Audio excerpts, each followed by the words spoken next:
In a world where heroes smash and dash, one podcast dares to ask, what if they just said sorry? This is Super Sorry. Hey there, and welcome to Super Sorry Takes on the Marvel Cinematic Universe, the podcast where we talk superheroes and super apologies. We're Todd and Amber, longtime collaborators who love to discuss movies, TV, and media. This podcast is where we explore the emotional and psychological side of the stories we love, including the power of apology. We're kicking things off with the MCU because, well, I love superhero movies. And when you think about it, superheroes face real-life struggles just like us ordinary people. And I believe we can all learn valuable life lessons from superheroes. And maybe even the idea that superhero movies can help us learn how to be better people. Or maybe just try not to be a dick. Each episode this season, we look at an MCU movie and ask who messed up, who changed, and who maybe should have just said, I'm sorry. Expect psychology, emotional damage, financial chaos, and a whole lot of heart, all with a healthy dose of humor. Oh, and fair warning, we're going deep, so if you haven't seen this week's movie, The Incredible Hulk, consider this your official spoiler alert. We're not experts, just fans with feelings. And if we miss something or get it wrong, we are super sorry.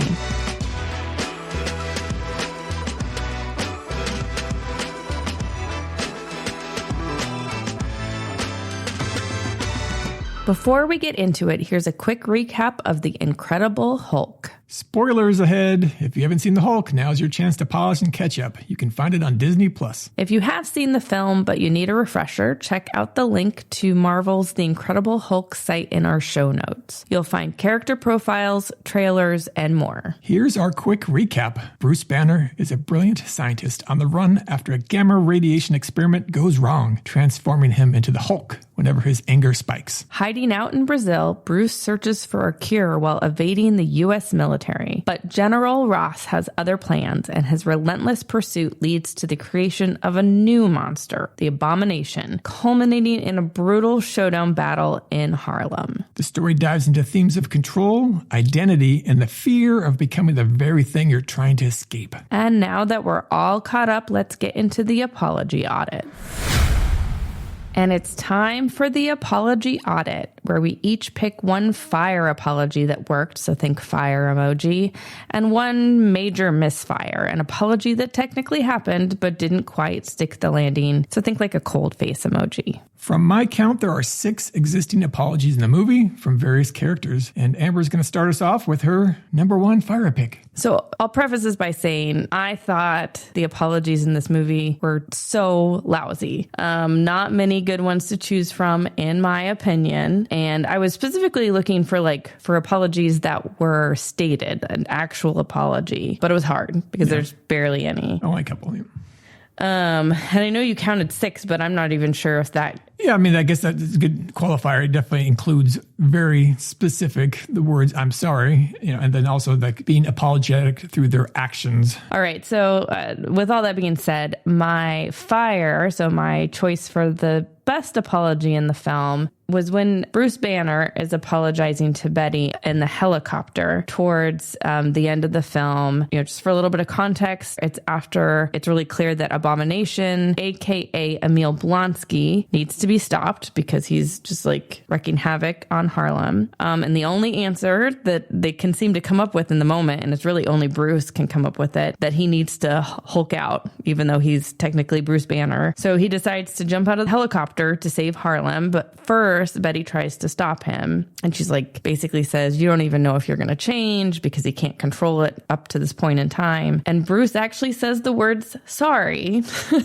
He says, Betty, I've got to try. I'm sorry. So he obviously knows this plan might not work, but he's got to try, and there's no other options really for them. What else are they going to do? So he could die, but this is it. So there's also like very, to me, noticeable like music swells of like after this big scene is like, I'm sorry. And it's like they have this kiss and the music swells. Like, so they're trying to even add more emphasis to this scene, even though it's not, like you said, the greatest of like apologies and whatnot. So, yeah. So my favorite, but not the greatest. In my opinion, I wish I had a better one to choose to be like, I wholeheartedly believe in this one, but like it's as good as it gets in this movie. Yeah, I definitely concur with like, there's not too many specific I'm sorry's in this film, but there are some through their actions. And that's the one I'm kind of going to go with of my number one fire. And it's when it's at the end of the movie when Bruce Banner receives in the mail the necklace that him and Betty pawned because they had no money when they're on the run. They went to a pawn shop in North Carolina and pawned off her, I guess, her mother's necklace. So at the end of the movie, he kind of gets it back through the mail from the pawn shop and then remails it back to Betty. So through his actions, he definitely feels apologetic for all the things he did. For me, like that's,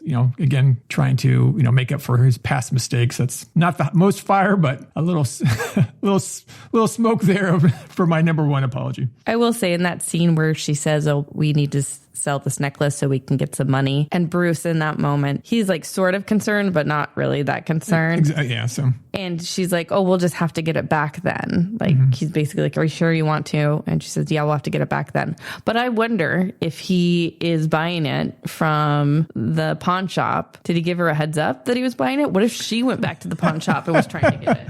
That would be a bummer. Yeah. They're trying to get it back at the same time. Yeah, it's a good thought. They have to show his growth. It's Hulk. It's not the Betty. All right. Well, we'll come back to our fire apologies because we're going to need to determine which one is the top one. Yep. Let's move on to our misfire apologies. Why don't you take the lead on this one and say what your top worst or top misfire apology was? For this one, also, there's not the words "I'm sorry" involved in it. It's through the actions. And this is the scenes when Dr. Samuel Stearns and Emil Blonsky, who helps transform into the Abomination, the scene when he basically gives him some extra Bruce Banner, gamma radiation blood and kind of transforms him. He warns him that there could be some side effects or whatever unknown because he has no formula he got before from the previous doctor. So there could be higher risk there. And so when he transforms him accidentally, Milo Blonsky, into the Abomination, he's a little bit contrite and says, I can fix this, get back on the table. So he is apologizing through his actions. He knows he did wrong, and he's trying to make it for him through fixing him, quote unquote, by getting back on the table. And it doesn't happen because the Abomination now is full rage mode himself and trash in the lab and out the window and onto the climatic battle at the end. I will say Samuel Stearns had some funny lines. Like, what was it when Blonsky first comes to him and is asking him to make him essentially into a monster? At first, like, Blonsky thinks that Dr. Stearns is protesting him, but he's like, I didn't say I wouldn't do it. I just want to make sure I had your consent and you were informed. I thought that was a funny line. Consent, yeah. And so when your apology involves you being turned into a supervillain, I guess, that's not really a fire one for me. That's a misfire because of the outcome. Well, my misfire is, again, from Bruce Banner to Betty. This is actually an unspoken apology. It's when Bruce Banner is apologizing to Betty when they are starting to get frisky and he has to stop her. Yep. So they're getting into it, making out, but then Bruce Banner's heart monitor on his watch starts to beep, and so his heart rate is rising, and he has to say, I can't do this. We have to stop. And Betty's like, no, I'm fine. She thinks it's about her, and it's not. It's about him. And he doesn't say he's sorry here. He just kind of drops his head in defeat and apology. So I think he is sorry. He's sorry for himself. He's sorry for Betty, but poor Betty, she just had to give up, and I felt bad for her. So now we got to decide which of these is our top fire apology and our top misfire apology. So I'm actually going to not fight this one, and we're going to go with your fire apology. Okay. You send the necklace back to Betty. Yeah, I think, that's a good apology. She needed that necklace back. Even though I pointed out maybe she was trying to get it on her own. I do think that is a better apology than in the helicopter. Yeah. Like, it just felt very, like they had to do it. It just wasn't very heartfelt. I don't know. How did you feel about it? Are you going with my decision, or? Yeah, like I said, the other one seemed a little forced and artificial with mentioning with the music and different things, but the other one shows some progression and change in the character. It's only the actions, but there is some sort of, change there and apology through, getting the necklace back there. And then when it comes to our misfire, what's the worst one, do you think? Like I said, like it's turning somebody into a supervillain, like trying to apologize for it sort of after the fact. There's nothing you can do to really make up the apology. So it definitely has a lot more ramifications than just like, hey, we can't have sex right now. right now. Yeah. Yeah, that's very true. The interesting thing, part of the motel scene when they're laying next to each other and the heart rate starts going up, is earlier in the movie there when she first picks him up on the side of the road in the rain, they're all soaking wet, and then cut to a scene later, then they're all fully dried and whatnot. So it's like, I think there's some deleted scenes in there, so implying like a jump in there and whatnot. So it's good to see that there is no implications that they had sex earlier in the movie, because they're not able to have sex. So instead of her new boyfriend, there's some weird stuff going on, and so it's good to see that there's no hanky panky going on out there. Yeah. On screen, it backs up. There's nothing off screen happening either. Yeah, I got a whole lot of thoughts about those scenes at the house too, but I'm gonna put a pin in it for the moment. Okay. All right, so we're gonna post our fire apology and our misfire apology at the top ones on social media. Let us know what you think. Did we get it right or did we get it wrong? What did we miss? Let us know. And up next, apologies that could have been, aka the Super Sorry Verse. This is where we imagine the apologies that never happened, but maybe should have. So we've covered the apologies that actually happened in The Incredible Hulk, but what about the ones that didn't? Welcome to Apologies That Could Have Been, our little corner of the Super Sorryverse. You can think of it as our little multiverse where accountability exists. This is where we dig into the missed moments, the unspoken regrets, and the wow that could have changed everything apologies that we will never see. Because let's be honest, Bruce Banner can calculate the molecular structures in his head, but apparently can't compute the emotional math of saying, hey, sorry, I just ruined your life. In this segment, we each bring a few scenes that were practically screaming for an apology, the kind that could have shifted relationships or at least made things a little less tragic. We'll talk about what could have been said, why it matters, and maybe even what it reminds us of in real life. So let's dive in. Who's your first pick for the Super Sorry Verse? Well, I don't know about you, but the Stanley, the pizza owner, jumped out at me. I've seen the movie a few times and it always grates me, and this is why it's number one, is when, I'm sure you know what I'm going to say, maybe not, when Betty bursts in, he's closing up the shop for the night and she's like, forces him to cook her dinner. He's like, sorry, I only got marinara left. I don't have anything to really cook you. And she's like, cook me dinner now. I had a hard day at work. It was very presumptuous. He's like, yeah, he's like, close the sign, say, oh no, I know you had a hard day, but make me some pizza or whatever. It's like, oh my gosh, I just felt so bad for the dude. Not cool. Just all I can think of every time she does that. I'm like, oh, it's so not cool. Yeah, I cringed at that. And then her boyfriend also, Leonard, insists she worked all through dinner. Can't you feed her? She didn't come when you were open, so can you feed her now? That's true. Poor Stanley, he's getting it from both sides, right? I forgot about that. I always think of the first part of that, but yeah, it's true. He's getting it from both people. Sucks to be Stanley. I didn't realize that Stanley, the one word, is actually Stan Lee's first name. Is it really? Yes. I didn't know that. I did find that too, though, in my research, that he was named after Stan Lee. Yeah. So the character in the movie is Stanley Lieber, and Stan Lee in real life, his birth name is Stanley Lieber. So fun fact, the pizza shop owner, Stanley, he was actually played by Paul Soles, which was a nice call out because he also voiced Bruce Banner in the 1966 The Hulk animated series. All right, well, one of the apologies I would have liked to have seen was also an apology from Betty to her boyfriend, Leonard. Oh, yeah. Leonard Sampson. She just totally kind of leaves him after Banner returns. We don't see any real conversation or apology. Nope. I'm sure he's very confused, maybe a bit hurt. Like, there could have been something said here, some sort of apology, some sort of like, sorry, I was shocked. I just saw my ex. I have unfinished business, something. Yeah. But we don't really see any of that on camera. No. Maybe there is an implied, because a few scenes later we see that Leonard is defending Betty to the general and like saying like, I know why she never talked about you. You're an awful father. But Leonard deserves an apology from Betty. I will also add, pretty sure Leonard deserves an apology from the movie somehow. Yeah.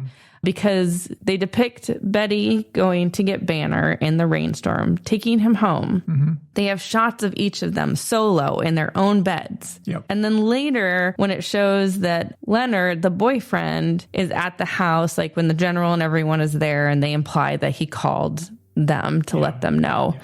Pretty sure that's his house. So where was he the whole time? Just saying. Well, I'm going to double down on the apology being needed to Leonard, but this time from Bruce, just to kind of back you up. That scene, Betty brings him home, Bruce home. They're first in the rain. They're not in the rain anymore. They got clean clothes on, so he has a new shirt. I'm guessing it's coming from Leonard because he didn't have extra clothes with him. Then he goes to bed, different shirt on. So he's taking 2 shirts of Leonard, and then next morning, a 3rd shirt. So Bruce is just poor Leonard's clothes and just didn't take 1 shirt, didn't take 2 shirts, 3 shirts. This is going for it. So his poor Leonard's kind of steamrolled here, yeah. So maybe an apology or at least a thank you. Okay, now to maybe have a little more serious, I think Dr. Samuel Stearns, who played by Tim Blake Nelson, needs to apologize to Bruce. Because I'm kind of running through the whole movie. He's helping him. He's Mr. Blue, and Bruce Banner, the Incredible Hulk, is Mr. Green. They're kind of talking through the email and whatnot. He's trying to help him cure his radiation poisoning. And Bruce ends up, going there at the end and discovering that, hey, what's going on here? You made like bags and bags and bags of copies of my blood, without permission. He's kind of taken it to the extra mile. Some implications there that come out later because of, all the extra blood or whatnot. But I just think that's going above and beyond his duty. Speaking of consent in this movie, there was no consent for that. Yeah, I totally agree with this one. I also noted that in these scenes between Stearns and Banner, there was a big Frankenstein, like Dr. Frankenstein's monster reference. Yeah. There's also the line that references Prometheus, and even the shot with like Banner on the table, all like strapped down, and like there were a lot of moments. But to me, like I think not only did Stearns need to apologize to Banner, I just thought it was a really interesting call out. They used that kind of Frankenstein reference point to make, I guess, some sort of like social commentary about creating a monster. You bring up an interesting point. Like there's obviously some easy parallels with the Hulk and Frankenstein. Also the Hulk with Dr. Jekyll and Mr. Hyde. But one thing I didn't really think about my last viewing is there's definitely a lot of Bram Stoker's Dracula in here. When you think about the blood, when people get blood on them, there's some sort of blood transfusion, they become an Incredible Hulk-like person because the gamma radiation in the blood. It happens to the Abomination. It happens to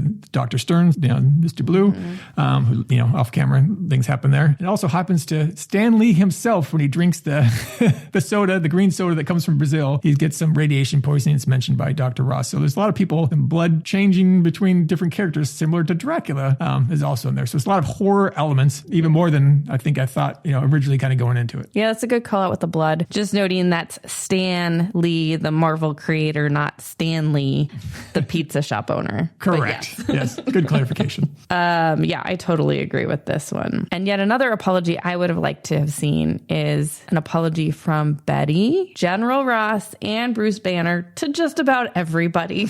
A blanket one, yeah. Why? Because they're the ones that did this experiment. All 3 of them were involved. They even reference it in the line that Bruce says on the helicopter, each of us did this. We were all part of creating this madness, right? So to me, like he acknowledges that they all made a mistake. They need to apologize to everybody. And at the very least, the people of Harlem. Their whole neighborhood has been ransacked, businesses gone, buildings in rubble, people either dead or in extreme danger. A lot of apologies need to happen because of what they unleashed. Yeah, you mentioned like the line in there, which I think was good, kind of good to see when they all kind of were contrite and actually say, we're all involved with this, and all 3, like the good people, quote unquote, the bad people, and everything. They're kind of coming together and agreeing that this is all because of us.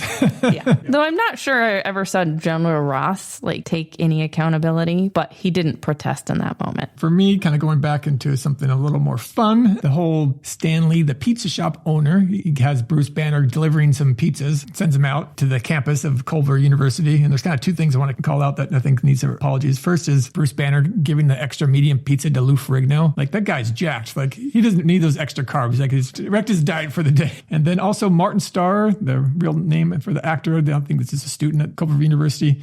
He gets a free pizza from Bruce also, but to reverse it, what is he doing giving the access to the computer lab to the pizza guy? It seems a little odd for a free pizza. So there's a lot of weird free pizza apologies kind of going on that I think that's kind of needs to be said. I will just one clarification. It's not like Stanley sends Bruce out on the pizza delivery. Bruce asks for a favor. He's trying to infiltrate the university's system. So, I did not even notice that was Martin Starr, who I'm a fan of. So that was pretty funny. I got one I'd like to hear your thoughts on. It's when Betty and Bruce are on the run. They're in New York City.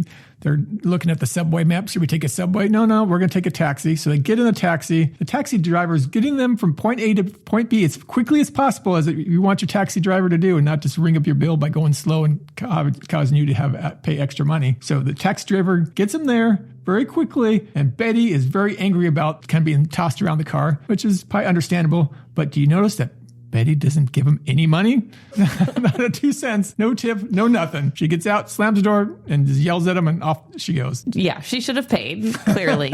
And I don't even think they get to their destination because Betty gets so angry. Clearly, they played this moment for laughs. It was meant to release some tension and all that, and to show that Betty could be angry too, just like Bruce Banner. But yeah, I'm not sure it worked. I do have one more kind of quick one. It's not super specific, other than I wish I would have seen General Ross do some sort of apology to Betty or to Bruce about just being so insistent on this way that he's going about everything. He typically has no accountability or any sort of remorse, though the tag at the end kind of implies maybe he sort of is, because he's kind of drinking himself into oblivion in the bar before Tony Stark comes in. Yeah, I don't like giving extra credit points for deleted scenes, but there are scenes with him where he's a little more remorseful and is trying to mitigate some of the collateral damage and things. So there is stuff there, but I said before, it's I only count what's in the movie, so we're not giving him extra credit points. There definitely are some, missed apologies, but those deleted scenes kind of help clear things up, whatever. But so speaking of deleted scenes, you can think of these Super Sorry-verse missed apologies as deleted scenes for feelings, which could totally change, the vibe of the movie. That's right. But what makes a good apology? Usually it's ownership, empathy, and timing. And no, my bad doesn't count. We'll drop our full Super Sorry verse picks online. Come argue with us. We'd love to hear it, and tell us your own should have said sorry moments. Next up, grab your emotional hard hats for the Damage Diary. Welcome to the Damage Diary, where we tally up the chaos left behind by Bruce Banner, General Ross, and one very cranky abomination. Harlem did not sign up for this. Forget fender benders. We're talking Hulk smashed streets, pancaked Humvees, and a helicopter that went full fireworks show. Plus, Culver University now offers a new major, Advanced Rubble Studies. And the price tag for all this damage? Our estimate is somewhere between $150 and $250 million. That's like hosting the Olympics if the main event was two gamma-mutated dudes playing demolition derby. And don't forget the human side, because behind every epic hero shot, someone's apartment just became an open-air loft. That's right. It's time we give some attention to all the unlucky bystanders in Harlem, Brazil, and beyond. These are the folks who'd be commiserating at a bar after their day, or maybe rage posting on Instagram, if they're lucky. So, we've each chosen a couple of innocent bystanders, those unlucky enough to be in the line of fire of a Hulk smash. Let's kick it off with our first pick. Well, for me, there's not a ton of choices here, so I'm going to let you go so I don't steal your thunder here. One I did note, which is all the college students during the campus battle at Culver University. So, it's Hulk versus the military. They're on not a big campus. No. There's students running everywhere. They're running in panic. Though some are pulling up their phones and filming like it's a viral moment, which maybe it probably is because we see it on the news later. They're both half terrified but also half excited. It's just a very odd moment for the students, but obviously has to be a pretty traumatic moment in your day, so a lot going on there, and I just felt for those college students and the professors and the staff and everyone. I mean, they're in the actions going on, you don't see a ton of them, but there's definitely some mortal danger these people are on, as the helicopters and people are firing willy-nilly through the campus. It's putting people in danger. And there's the sound waves that they're using to kill. Did you see that comes from Stark Industries? Did you notice that? I didn't notice that. Thanks, Tony. But I did think, if that's doing that to the Hulk, what is it doing to everyone else? In the blast zone. Yeah, that's crazy. Yeah. Anyways, I was totally thinking about that. That looks pretty horrible, and the residual damage that people are having to deal with to their hearing or whatever else, who knows. But agreed, there's all the damage in Harlem, there's tons of damage in Brazil. And after watching this movie kind of back to back with the Iron Man, the first Iron Man, there's definitely a lot of parallels there between those two movies. You got these two versions of superheroes, the good and the bad, where you have the original and then you have the new improved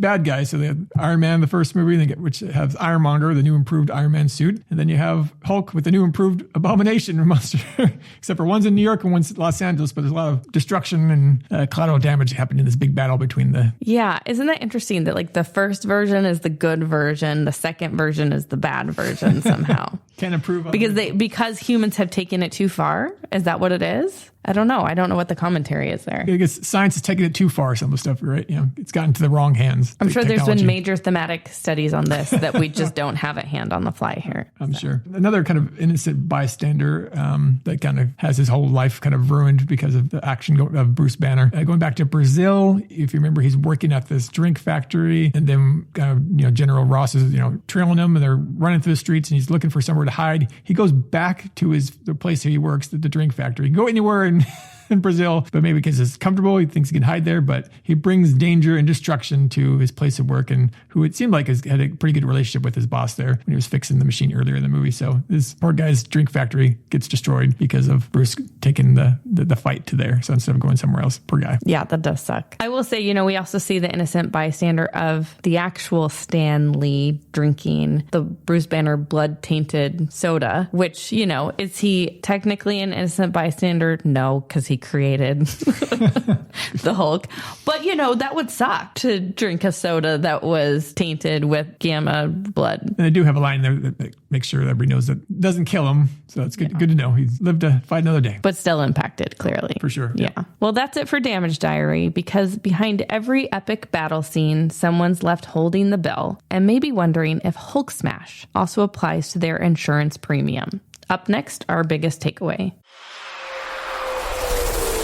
Well, the Incredible Hulk didn't just smash cities, he smashed our expectations. Our biggest takeaway? Bottling up your feelings is a fast track to collateral damage or smash and regret. And sometimes the bravest move isn't throwing a punch, it's owning the fact that you lost control. Even heroes have breaking points. The real power is admitting it. Well, that's a wrap on Hulk. From gamma experiments to rage-fueled rampages, we've hit it all. We broke down the apologies that happened, the ones that didn't, and the billions in damage that even Bruce Banner couldn't compute. But what did you think? Did we nail it? What did we miss? Let us know on our social media channels listed in our show notes. And thanks for listening. Don't forget to subscribe, leave a review, and share the show. That's right. Smash that follow button and hit us up on social media. Also, visit supersorry.com and join our Super Sorry Club. Next time on Super Sorry takes on the MCU, Iron Man 2, where Tony throws a party, fights a guy with glow sticks, and proves that government hearings are way less fun than building suits. Until then, I'm Amber. I'm Todd. And we are Super Sorry. Super Sorry is written and hosted by Amber and Todd. Produced by a Super Sorry LLC. Music by Jam Studio. Special thanks to Wikipedia, Marvel Cinematic Universe Wiki, BamSmackPow.com, TheGunZone.com, and TheSoldierProject.org for helping us crunch the numbers in Damage Diary. Your support helps us keep asking the hard questions and saying the hard apologies. Thanks for tuning in and sharing with friends. And if you're listening from Culver University or Harlem, we are Super Sorry. We've mentioned there's a few horror movies referenced in The Incredible Hulk. We have Dracula, Frankenstein, Dr. Jekyll, and Mr. Hyde. But did you ever notice there's a Jurassic Park reference in there? You think of the end of Jurassic Park when the T-Rex is fighting the Velociraptors. He wins, he stands over them, he lion roar, the banner falls down in the background. It's kind of a mirror image when Bruce Banner, as the Hulk, defeats Abomination and stands on him and screams up to the sky with a similar roar. So add Jurassic Park to the horror movies referenced in The Incredible Hulk. Super Sorry is not affiliated with Marvel Entertainment, Marvel Studios, the Walt Disney Company, or Disney+. As of this recording, all Marvel characters mentioned in this podcast are the property of the Walt Disney Company.